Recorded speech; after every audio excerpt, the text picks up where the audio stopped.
Amigos, bienvenidos a nuestro programa. Gracias por estar con nosotros nuevamente en este día en Amigos en Solidaria hoy. Después de estas fiestas, muchos han estado varios días también de puente. Nosotros queremos seguir retomando nuestro programa y poder hablar de diferentes cosas. Como este es un magazine, queremos empezar con un testimonio muy especial, un testimonio de una persona que, digamos, no ha tenido momentos fáciles, al contrario, difíciles, pero cómo a pesar de estos problemas, a pesar de esto que ha padecido, ha podido salir adelante y sobre todo tener algo especial en su corazón. Estamos con Andrés Díaz Rusell, bienvenido. Gracias.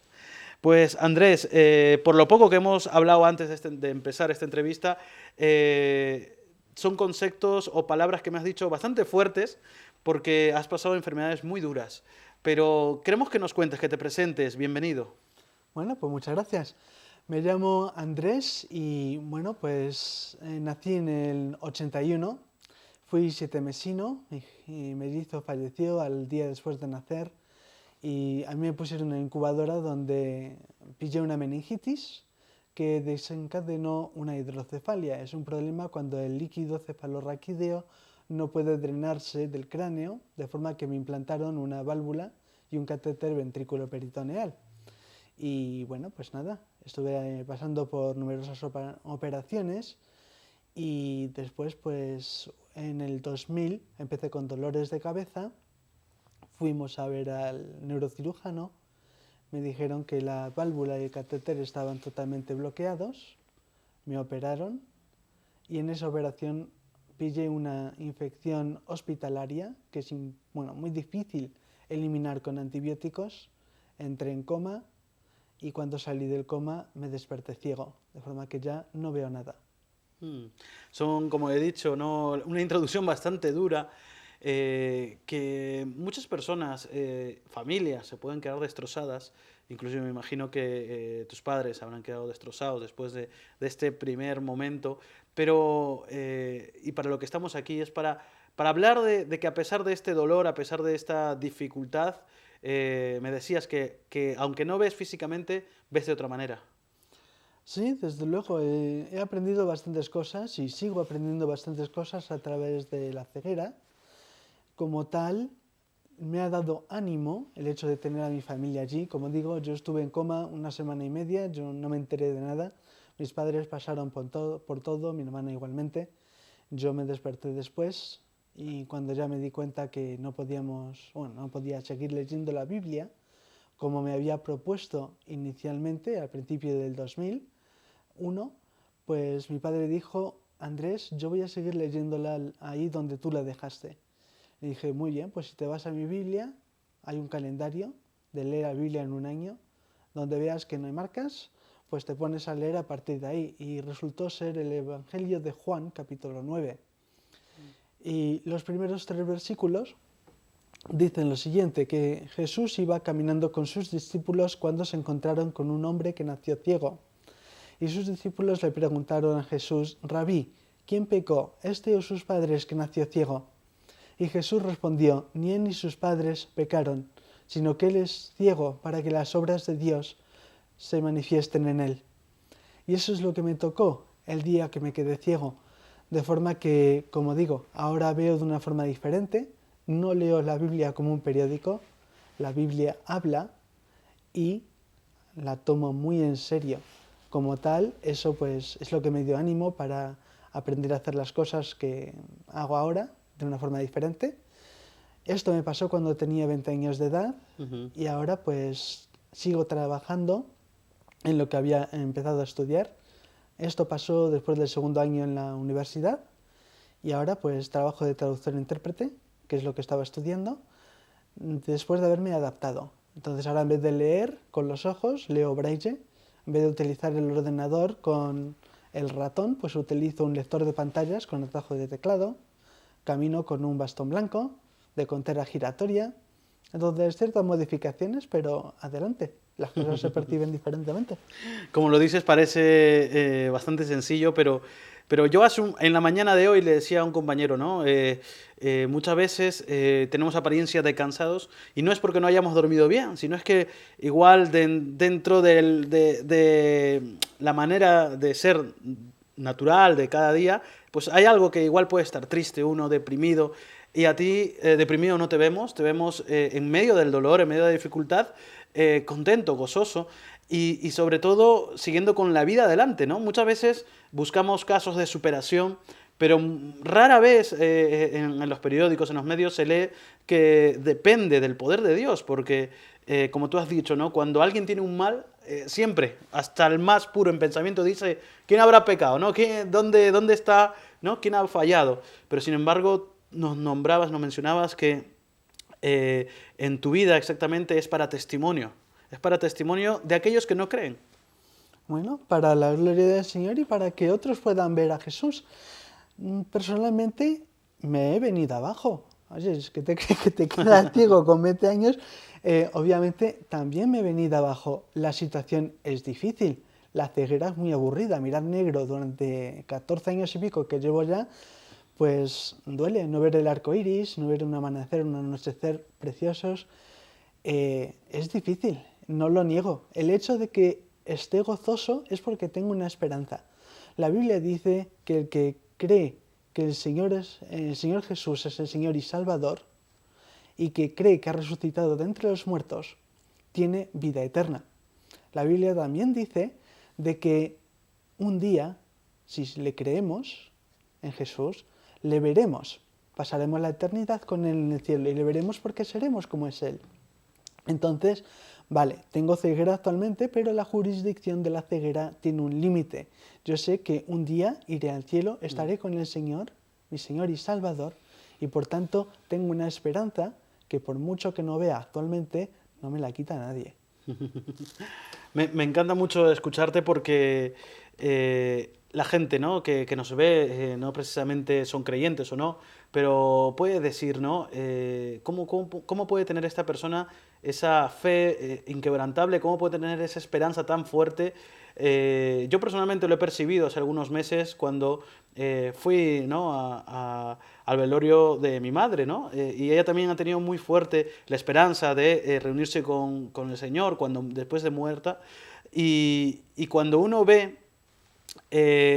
esta fe en la persona, pues sí, entiende. Pero cuando fui yo al velorio, ¿no?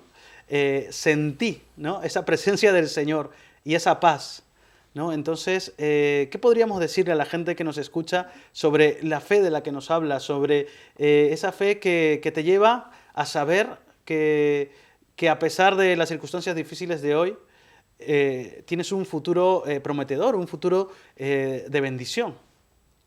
Pues hay otro versículo en la Biblia que dice que en este mundo tendréis aflicción, mas no os preocupéis, yo he vencido al mundo. Y las promesas de vida eterna son muy superiores a cualquier cosa que estemos experimentando en esta vida. En esta vida no nos hagamos ilusiones falsas. Hemos caído, somos pecadores, y desde el principio, desde que cayeron Adán y Eva, toda la creación que debía haber sido muy diferente, ahora está contaminada por el pecado. Entonces tenemos las consecuencias de ello. Y eso no va a cambiar hasta que el Señor regrese o nos lleve a su presencia. Si nosotros tenemos al Señor Jesús como nuestro Señor y Salvador, como digo, si leemos su Biblia y la tomamos en serio, obedecemos el Evangelio y confiamos en Él para nuestra salvación, no en nuestras cosas buenas que hemos hecho ni en nada por el estilo, sino poner nuestra confianza en Él porque Jesús murió por nuestros pecados, sabemos que ese Dios pulcro, justo, perfecto, que va a juzgar un día, nos va a perdonar, porque ya castigó nuestros pecados sobre Jesús, de forma que no hay necesidad de que nos castigue a los que hemos puesto nuestra confianza en Él. Y ahí está el tema importante. ¿Confiamos en Él como Señor y Salvador? Si es el caso, ya ha sido castigado Jesús en nuestro lugar y tenemos esa esperanza de vida eterna en el cielo, donde estos problemas ya no tendrán lugar. Él dice que enjugará las lágrimas de todos ellos. No hay más llanto, más dolor, más muerte, no hay nada malo, porque el pecado y las consecuencias del pecado quedarán borradas. Los que hayan rechazado a Jesús en esta vida no podrán decir lo mismo. En estos momentos hasta cierto punto disfrutan de la bondad de Dios, porque toda buena dádiva proviene de Dios, como dice la Biblia. En el infierno, esas cosas buenas de las que incluso disfrutan ahora, por la gracia que Dios nos da a todos, no estarán ahí y no hay más que sufrimiento. Pero, como confío en mi Señor como Salvador, adelante voy con esa esperanza. Ujú. Eh, Andrés, antes de que empiece esta ceguera, ¿no? A causa de las enfermedades anteriores, ¿cómo era tu vida? ¿Cómo eh, buscabas del Señor? ¿Ya conocías de Dios? Sí, mi padre me habló acerca del Señor Jesús. A los 4 añitos, cuando me pillaron infraganti haciendo algo, me explicaron, esto es el pecado. Cuando no hacemos la voluntad del Señor, cuando tomamos nuestra propia iniciativa y hacemos lo que es incorrecto o no hacemos lo que debiéramos haber hecho. Eso es el pecado. Y como tal, Dios es un Dios que está enfadado con los pecadores todos los días, como dice los Salmos. Dios es un fuego consumidor. Muy limpio eres de ojos para contemplar el pecado. Y me di cuenta que sí, no merezco el cielo, porque si una persona pecadora entra en el cielo ya no es el cielo es perfecto. Entonces yo comprendí que necesitaba un Salvador. Y eso a los 4 añitos. Pero a los 4 añitos no te das cuenta de lo que conlleva todo esto, ¿no? No se trata de decir, yo voy a orar esta oración, Jesús, perdóname, gracias, y sigo adelante. Me he dado cuenta que requiere un compromiso. No es solo Jesús como Salvador, sino como Señor y Salvador. En Mateo 7:21 dice, muchos me dirán en aquel día, y ese muchos me hace temblar, porque hay mucha gente que cree que han orado y ya está. Muchos me dirán en aquel día, Señor, Señor, no profetizamos en tu nombre, no hicimos esto, aquello y lo otro, no íbamos a la iglesia. Y él responderá diciendo, apartaos de mí, hacedores de maldad, nunca os conocí. La condenación eterna, que es el infierno, reservado para el diablo y sus ángeles. De repente te das cuenta, vale, conocí acerca del Señor, pero no es solo eso. Cuando dices Señor, Señor, ¿es de veras tu Señor? ¿Lees la Biblia? ¿La pones en práctica? ¿La obedeces? ¿La tomas en serio? Porque la Biblia habla muy claro. Y estas advertencias no están ahí para que nosotros nos regocijemos o deleitemos en el sufrimiento. Yo tiemblo con el concepto del infierno. El motivo por el cual la Biblia nos avisa de eso es para que no vayamos para allá. El tema es como una señal de tráfico de dirección prohibida. Tú puedes ignorar la advertencia, pero el Señor no te dice todo esto para otra cosa que evitar que vayamos para allá.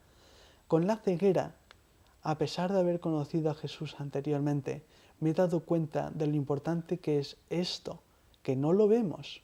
Es una advertencia que está ahí escrita y que por lo general la gente ignora. No la ignoremos, es lo más importante que he aprendido con la ceguera. También algo que me llama mucho la atención es la actitud, ¿no?, que pueda tener cada persona, porque alguno dirá que nos escucha, oye, hombre, yo no he matado, no he hecho nada así demasiado grave, ¿no? Simplemente sí, he odiado, he envidiado, pero sin embargo la palabra de Dios habla de eso, ¿no? Habla de la envidia, habla del guardar rencor, de inclusive pensar, no hacer un daño terrible, pero el pensar fastidiar a alguien, hacerle un poco de daño para que incomodarlo. Inclusive la Biblia habla de eso, ¿no? De pensar hacer mal a alguien. Entonces Sí. eso es pecado, eso separa de Dios. En Mateo 5, 27 y 28, Jesús dijo, está escrito, no cometerás adulterio. Mas, si un hombre mira a una mujer para codiciarla, ya ha cometido adulterio en su corazón. Unos versículos antes dice que no matarás, pero si odias a tu hermano, es como si lo hubieras matado. Esa es otra lección que he aprendido con la ceguera. El tema es, vale, no he cometido adulterio.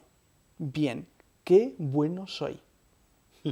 No, Jesús nos muestra claramente que no juzga por apariencias, Él juzga el corazón. El hecho de que no haya tenido la oportunidad de cometer adulterio, que no me atreva a cometer adulterio, que me dé miedo lo que digan otros si cometo esto, no quita el hecho de que tú has pensado y has deseado y has querido hacer el mal. Eso es una demostración patente y clara, evidente de que somos pecadores, yo incluido.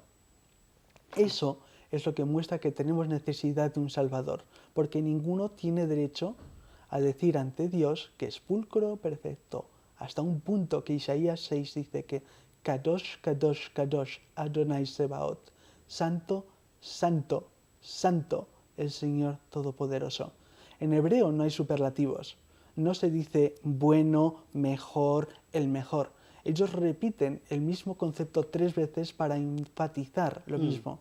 Cuando dice Kadosh, Kadosh, Kadosh, Santo, Santo, Santo, es santo hasta el punto que no puede contemplar el pecado, como dice uno de los profetas menores. Nosotros llegamos ahí diciendo, no he matado a nadie, no he cometido adulterio. ¿Y crees que Jesús no ve nuestro corazón? En primer libro de Samuel, capítulo 16, versículo 7 dice, el hombre juzga por apariencia, mas Dios mira el corazón. Igual que Jesús dijo, si miras a una mujer para codiciarla has cometido adulterio en tu corazón, hay que entender el concepto de lo que corazón, entre comillas, quiere decir en hebreo. Se refiere al alma, ¿vale? Esto, bueno, que me veis ahora en la cámara, esto es el cuerpo, lo que veis en el espejo cuando os miráis, ¿vale? Pero el alma se refiere a la persona dentro del cuerpo. Tú que me estás escuchando, tú que me puedes oír, que me comprendes, dentro de tu cuerpo, eso es el alma. Cuando Jesús dice, si piensas o miras a una mujer para codiciarla has cometido adulterio en tu corazón, quizás tu cuerpo no se ha visto involucrado, pero tu alma sí. Por ese motivo necesitamos a Jesús. Él sabe que somos pecadores, pero nos ama lo suficiente para decir, yo voy a sufrir el castigo en vez de ellos. Aquellos que pongan su confianza en mí, yo les voy a perdonar. Yo sufriré el castigo que ellos merecen para que sus almas sean lavadas, sean limpias. La sangre del Cordero nos limpia de todo pecado. Con esto os puedo confirmar, un cristiano no es una persona que sea mejor que otra, que no haya cometido adulterio, que no haya matado, no. Un cristiano, la única diferencia que tiene con un pecador es el hecho de que reconoce que es un pecador, se da cuenta de su necesidad de un Salvador, ve que Jesús está ahí para salvarle y dice, ayúdame, sálvame. La sangre del Cordero es lo único que evita que ese cristiano, igual que el pecador, sufra la ira venidera. Por eso en 1 Tesalonicenses 1:10b dice Jesús, quien nos libra de la ira venidera. Esto no se ve, es el alma es invisible, pero lo ignoramos porque no lo vemos. No hagamos eso, aprended lo que he aprendido a través de la ceguera. Pues Andrés, la verdad que podríamos aquí hablar muchísimo porque tienes conceptos de la palabra de Dios que, como tú lo dices, nosotros tal vez nos cuesta aprender porque vemos, nos distraemos, pero sin embargo cuando uno se introduce en la palabra de la manera como tú la ves ahora, puedes sacar muchísimas enseñanzas mucho más efectivas, digamos así. Me gustaría, antes de terminar nuestra entrevista, que ahora mismo es para la televisión, pero también vamos a emitir en la radio, ¿qué nos podrías dejar para la gente que nos escucha y nos ve? Un mensaje, ahora que han pasado estas fiestas, se empieza un nuevo año, muchos nuevos propósitos. ¿Cuál sería un propósito efectivo para este año? Pasan los años, ¿verdad? Y seguimos vivos. La Biblia dice en Apocalipsis, les estoy dando tiempo para que se arrepientan. La Biblia también dice en Hebreos 9:27, está establecido que el hombre muera una sola vez y después de esto el juicio. Todos vamos a responder ante Dios. El resultado de si vamos al cielo o al infierno se arregla mientras estamos vivos. Pasamos años, ignoramos las advertencias que aparecen en la Biblia. Despertemos, porque puede que un día sea demasiado tarde. Yo entré en coma el 1 de septiembre del 2001. No lo apunté en mi diario. Tampoco he apuntado que me han tenido que hacer reanimación cardiopulmonar 2 veces, que me han atropellado 2 veces, que he pasado por tantas operaciones que he perdido la cuenta ya.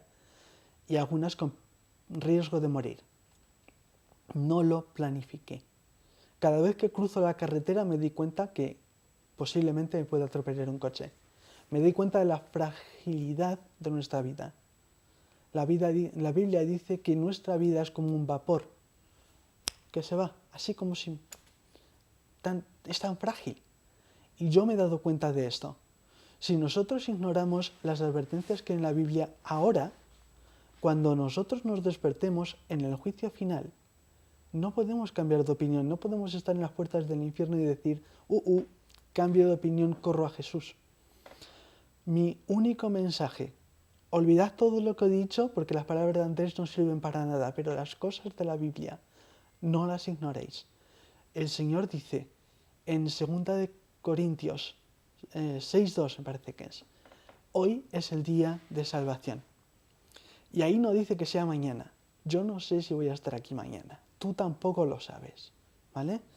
En ese sentido, cada minuto que pasa donde no corremos a Jesús, donde no le tomamos en serio, donde no nos apartamos del pecado y le seguimos a Él como Señor y Salvador, es un minuto que pones en peligro el destino eterno de tu alma. Eso es lo que necesito que comprendas y ante todo el motivo por el cual estoy aquí. No para contaros lo que me ha pasado a mí, sino para señalar al Señor. Es a Él al que le tenemos que dar las gracias por su misericordia, el hecho de que nos deja aquí con vida todavía, dándonos tiempo para que podamos reaccionar antes de que sea demasiado tarde. Bueno, Andrés, muchísimas gracias por estar con nosotros, que Dios te bendiga mucho y esperamos pues que este testimonio sea también de bendición para aquellos que nos han visto y escuchado. Gracias a vosotros. Hasta luego. Vamos a ir un momento a publicidad y regresamos con más en el programa.